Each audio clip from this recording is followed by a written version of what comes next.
And welcome guys, how are you all doing? Welcome to today's video.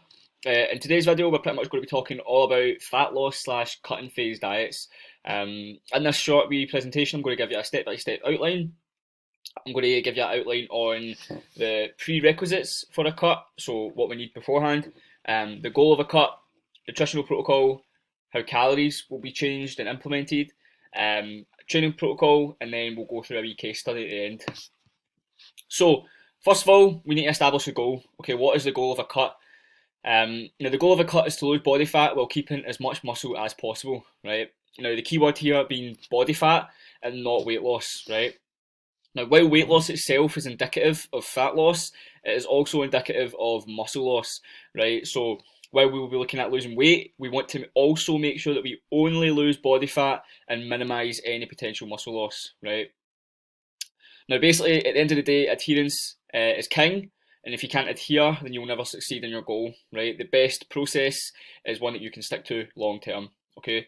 Now, what I just touch upon this wee topic here, weight loss and muscle loss. Now, while fat loss will occur as you lose weight, what is also a very real possibility that if you lose too much weight too quickly, you'll risk eating into a lot of that muscle. Right, now we know that obviously muscle loss is inevitable as you lose weight, but the goal is to try and preserve that and keep as much of that hard-earned muscle as much as possible. So prerequisites.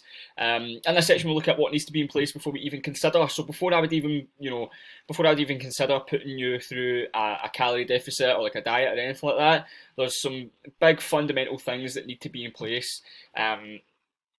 So, for example, if somebody comes to me and they want to obviously lose fat and they want to go right, I want to go right into a calorie deficit, and then I start, asking some questions about their lifestyle. How do you sleep?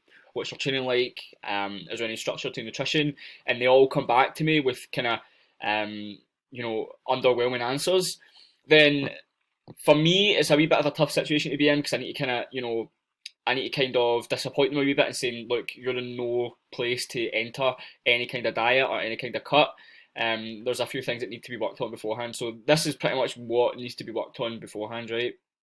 So first of all, there needs to be a proper structure towards training, sleep, and nutrition, right? Without any of those things, you can't possibly expect to just jump right into a diet and make this really long-term commitment to your lifestyle. And you can't possibly think about having any kind of success in that without those prerequisites such as training, sleep, and nutrition all in place beforehand. You need to have a roaring metabolism. Pretty much, you need to be ready to take food down. So what do I mean by that? If a male comes to me and says, "Look, I want to lose fat. I'm eating 1,600 calories a day. I'm ready to go into a calorie deficit." For me, that's a huge red flag. Like, your metabolism is in no place to be entering into any kind of diet at all. If we're only on 1,600 calories, then the only place that we can go from there inevitably is down. And for me, that's just not a position that I want to put anyone in. Obviously, for females, it's a wee bit different, but for a male, especially if you're only on 1,600 calories, and that's a huge area that I want to fix beforehand. Healthy attitude towards food. So you need to be prepared to start taking food down. You need to be prepared to start restricting food overall. If somebody comes to me and they've got eating disorders such as binge eating, or they're just not in the right headspace to take on any kind of diet, then that's something that we need to be fixed beforehand before you can even consider making a huge long-term commitment to something like a diet. Understanding of the process at hand, so understanding what it is you're actually doing, and ultimately understanding it will take time. Right, most people, they think that they can get to their goals in a matter of weeks. 8 week. Well, we've all heard the term, the 8 week cut. Majority of the time that just isn't the case. Sometimes people have to spend a lot longer dieting than they think necessary to get the result that they want. So again, if these aforementioned things are not in place, then you cannot hope to achieve the results that you want. Just simply because if all of these aren't taken care of beforehand, then your overall ability to just adhere and just stick to anything like a diet is just going to be extremely hard. So next up, we're going to talk about your nutritional protocol. So in this segment, we'll look to understand how nutrition will be handled during a cutting phase. Now the fundamentals of weight loss are essentially eating less than you burn, right? We've all heard that term before. However, simply slashing your calories in half, right? So slashing your current calories in half and starving yourself is pretty much a disaster waiting to happen, right? This can often result in unnecessary amounts of muscle loss, right? So cutting our calories too soon, burning into too much muscle too quickly. Quick but short-lasting results. Now, don't get me wrong. If you're to cut a substantial amount of calories off straight off the bat, you will see very, very quick results. You'll see a very, very quick result in weight loss, but very, very short lasting. Your metabolism is going to catch up, and it's going to catch up, and then you're just going to ultimately not burn any more calories or any more weight on that. You won't burn any more fat on that calorie protocol, just because your body is really, really smart and it'll adapt really, really quickly to whatever stress you put it under. Overly food focused mindset. So if you've gone from eating 3,000 calories a day and then you slash that in half, 2,000 calories, your body's going to freak out and your appetite's going to be through the roof, and you're going to be really, really focused on food at the end of the day. And at the end of the day, we want to have a healthy relationship towards food. We don't want to have this overly, I need to eat this, I need to eat that, I'm really, really hungry, blah, blah, blah, blah. It's just not a good position to put yourself in mentally and physically. Lastly, eventual inability to adhere to diet. So no matter what you do, if you slash your calories to 2,000 when you've been eating 3,000, the only place that you can go from there to see a continual drop in weight is to go down. And there's going to come a point where your body's just going to go, enough is enough, and it's just going to stop burning fat, and you're just going to pretty much just run yourself into the ground. And before you know it, your metabolism's going to be absolute rock bottom. You're going to binge. You're going to fall off the wagon, and you'll just put that fat back on, and potentially even more. Okay, so the only time I would ever recommend a really aggressive fat loss approach is if someone is already fairly lean and has only got a few pounds to lose. So let's say someone just wants to, is already quite lean but just wants to get that extra wee bit more cut, more peeled. Then that's pretty much the only time I would recommend ever going with a shorter, faster approach. Nutrition protocol. So with this in mind, the most sensible way to go about things would be a slow and gradual approach, instead of trying to lose as much weight as possible in a short time frame. So we're talking, over 1 kilo per week. A more gradual loss in weight would be much more favourable. So 0.3 to 0.5 per week. That's usually the amount that I would prefer somebody lose per week. For females, we're talking maybe about 0.2 to 0.3 per week. We do know that females lose weight at a slower rate than men, so it's only safe to assume that a lesser amount of weight should come off in a certain time frame, like a week example. A gradual drop in weight will result in a more enjoyable process, so you won't suffer as much. More muscle retention, you'll retain much more of your muscle. You'll be less focused on food, and obviously your increased ability to adhere long term. So it's a much more enjoyable process, it's a much more sustainable process, and ultimately you'll get better results. Of course, with this in mind, it is important that a time frame is established. So majority of the time, giving yourself longer than you think is necessary will ensure no false expectations take place. So, giving yourself more than enough time to achieve the result that you want, right? So what you think you might be able to achieve in 8 weeks, try giving yourself 12 weeks, try giving yourself 16 weeks, and I can promise you by the time that you've got to where you want to be, you'll have that wee bit of time extra to achieve even better results. Calories. So in this segment, we'll look at how calories will be structured throughout a fat loss phase. Calories should start at pretty much near maintenance, meaning if you're a male and you eat 3,000 calories to maintain your weight, will most likely start bang on 3,000 or just slightly below. From there, it's all about monitoring biomarkers such as body weight, measurements, and how you look in photos, and making adjustments where necessary on a weekly basis.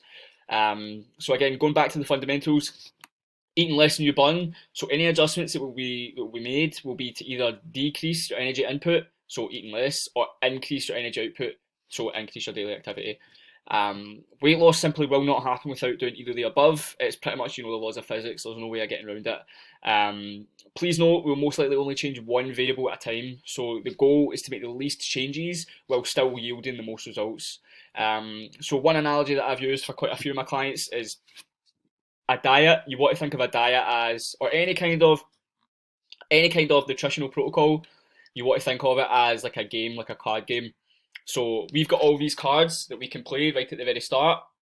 1,000 steps, an extra 2,000 steps per day, take off 200 calories, an extra set here and there to a workout, an extra 15 minutes of cardio. These are all cards that we can use and that we can play to make some sort of adaptation and weight loss, or whatever goal.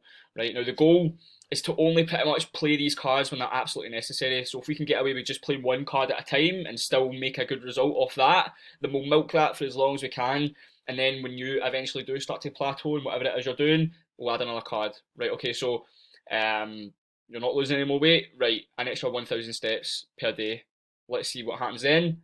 Right, next week, we've lost a good amount of weight, cool, we'll stick with that protocol. If not, an extra 1,000 steps. Right, okay, we're not losing any more weight. Right, okay, let's take away some calories. As you can see, it's pretty much, it's all about just changing one variable at a time, monitoring your body weight, seeing how you look in the mirror, and then making decisions based off that, basically. So training protocol. Training in this phase is all about muscle retention. So what built the muscle will keep the muscle. That's a favourite quote of mine. Meaning no daft calorie burning weight circuits, or shocking the muscle every week. When it comes to maintaining muscle, your primary focus with training is essentially maintaining strength, right? So that's purely based off your logbook numbers. I plan on making a short video about logbooking very soon, so please watch that when it comes out. And ensuring your recovery is on point. So pretty much, training is all about maintaining those logbook numbers and make sure that we're trying our very, very best to recover daily, and make sure that we're constantly in a state of high performance to keep our strength and keep our muscle at the end of the day. Now, be prepared to lose strength. This is completely normal. As you lose weight, your ability to produce force will decrease. However, you can still train hard. So, of course, it goes without saying that if you start and you're 85 kilos, right, you're not going to be as strong as you are at 75 kilos, right? It's just, there's no getting around it. Of course, it's a wee bit different if you're taking steroids, but for naturals, it's going to be very, very hard to maintain that level of strength with such a dramatic loss in weight. However, you can definitely still train hard, right? Being in a diet doesn't limit you in how hard you can train, right? You won't progress numbers every week like you did in your gaining phase, but you must try and maintain at least those numbers in your logbook, right? Now, I'm not saying that progression is going to be impossible in a diet, because that's totally not the case. You might progress a few lifts here and there. So just, whenever you feel, if you have a, let's say you're walking into a session one day and you're feeling really, really good, warm-ups are feeling good, you're going for that top set, and you feel as if, I'm going to progress lifts here, I'm going to, try and beat the rep from last week, then by all means do so. I want you to always look to make progression when you can. I don't want you to have this kind of mindset of, oh well, I'm dieting, strength's going to go down anyway, so why bother, right? That's totally not the attitude that I want you to have towards training, especially in a dieting phase when your main goal is to pretty much maintain performance and stay as strong as possible and potentially increase your strength, right? So, leading on to what I just said, your mindset towards training is highly important during this phase. If you say to yourself, I'm going to lose strength anyway, so why bother? You'll most certainly lose way more muscle than you did if you'd given it your absolute all every day, guaranteed. Right? So if you go into a training session with, I'm going to maintain numbers, I'm going to even try and progress numbers here and there, you'll definitely maintain much more muscle than if you went in with a kind of mindset of, oh well, it doesn't really matter, I'm in a diet, I'm losing strength, it's no issue, because you will definitely lose way more muscle in that approach. So now we're going to look at a wee case study. Here we have Anthony. This is my client Anthony after 5 months of a gaining phase. The photo here is about 85 kilos, pretty much on the dot.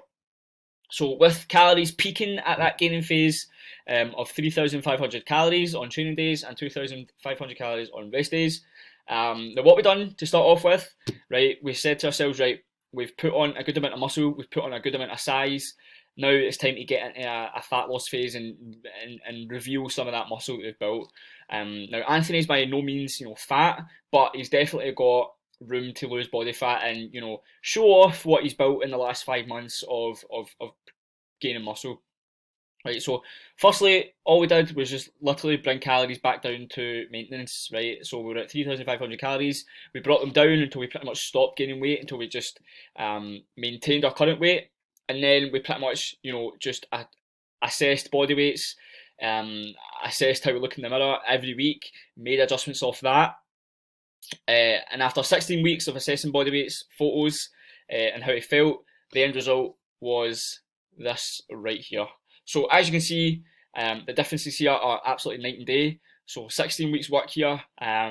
This was the end result for Anthony, weighing in at 75.5 kilos.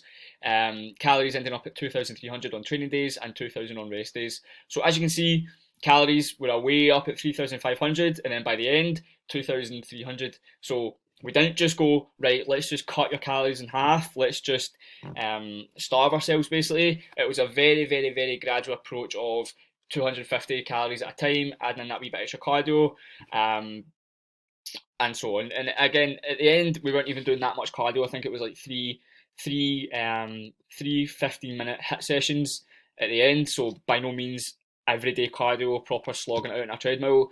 It was none of that. It was literally just three 15-minute hit sessions. The main work was just step count and calories, obviously.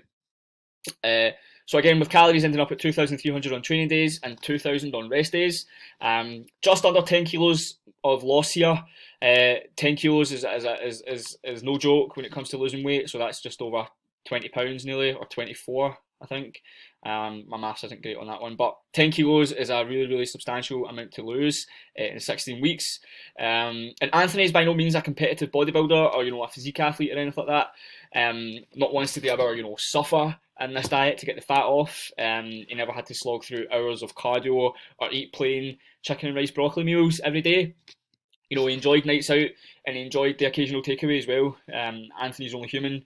Again, this just goes to show that it's not all about being as strict and reducing calories, endless hours of cardio, chicken, rice and broccoli. He was very much eating whatever he wanted through a if it fits your macros style approach, and just monitoring body weights and how he looked. Obviously checking in every week to make sure that he was on the right path. If we ever had a plateau in body weights and anything like that, it was just simply, right, what are we doing currently? What can we change to make the most results? So, closing points. Prior to his diet, all prerequisites were met. So if we go back to prerequisites, pretty much he had a proper structure to training, nutrition, and sleep. Obviously, he was coaching with me 5 months prior, so I took him through a full gaining phase. I knew his training, I knew his diet. I knew he could stick to it. I knew that he had a good sleeping routine. He had a roaring metabolism. Of course, he was on 3,500 calories. His body's pretty much ready to take down food at this point. He had a healthy attitude towards food. He knew he could eat whatever he wanted. He knew it wasn't going to be overly food focused, and he understood the process at hand. He understood what was going to be happening. He understood how long it would take as well. And then the results speak for themselves here. He was in absolute great shape by the end of it. So that's pretty much a full fat loss phase. That's pretty much how I would structure a fat loss phase for any individual. And yeah, I hope you enjoyed this video. I hope that's made everything crystal clear as to what you can expect from going into a fat loss phase. Any questions, please do ask. I'll be more than happy to answer. But thank you for watching, guys, and I'll see you all soon.